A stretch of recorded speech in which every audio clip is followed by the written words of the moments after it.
안녕하세요. 책사람입니다. 오늘은 문학평론가 황현산 작가님의 산문집 밤이 선생이다 중에서 전원일기라는 제목의 글을 한 편 들려드릴게요. 산문집 속의 여러 글들 중에서 제가 이 글을 좋아하는 이유는 작가가 우연히 들었던 아가씨들의 대화 내용 때문인데요. 여러분들은 어떤 감정을 느끼실지 궁금해져요. 그럼 책 속으로 한번 들어가 볼게요.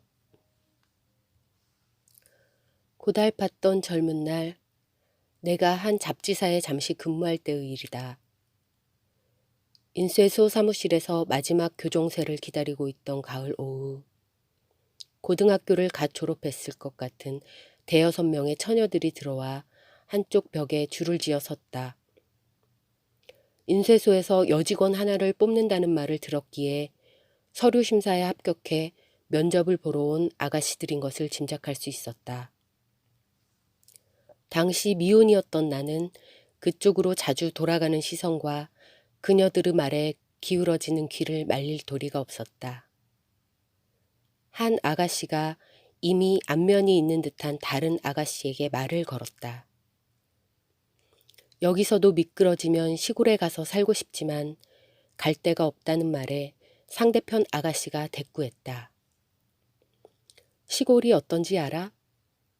고향에서 2년을 살았는데 못 견디겠더라. 마을에 비렁뱅이만 들어와도 가슴이 울렁거리고.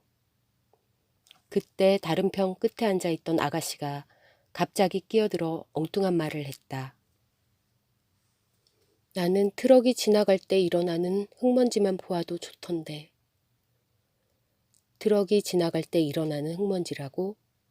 나는 그 말을 교정쇠의 여백에 썼다가 그걸 다시 지니고 다니던 공책에 적었다. 그리고 잊어버렸다. 그런데 구본창의 사진 뉴 시선 003을 보는 순간 정확하게 40년 전에 한 번 듣고 내가 한 번 적었던 그 말이 왜 문득 떠오르는 것일까. 사진에는 트럭도 길도 흙먼지도 없다. 그래서 나는 40년 전에 그 순간을 다시 되짚어 본다. 아마도 내게 작은 감동이라도 주었던 것은 그 트럭의 흙먼지가 아니었을지 모른다. 중요한 것은 사실 그 말이 나오기 직전에 들었던 말이었을 것 같기도 하다.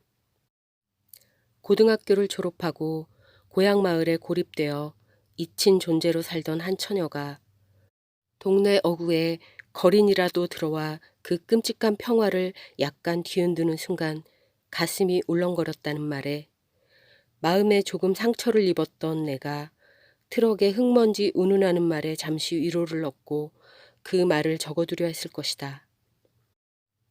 아마 그럴 것이다. 기억이란 참으로 묘하다. 구본창의 사진을 보면서도 나는 그때와 비슷한 상처를 받은 것인가? 어떤 위로를 찾는다는 것이 세월의 안개 속에 묻혀있는 그 말을 문득 찾아낸 것인가? 이어지는 글에는 작가가 사진을 자세히 묘사하고 그 사진에서 받은 인상을 이야기합니다.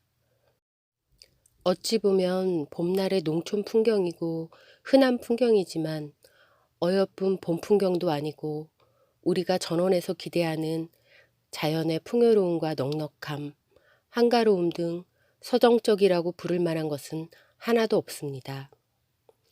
메마르고 건조한 시골 풍경과 어쩐지 초라하게 느껴지는 사내의 뒷모습에서 수십 년 전의 기억 속에 묻혀져 있던 대화를 떠올리게 된 것이지요.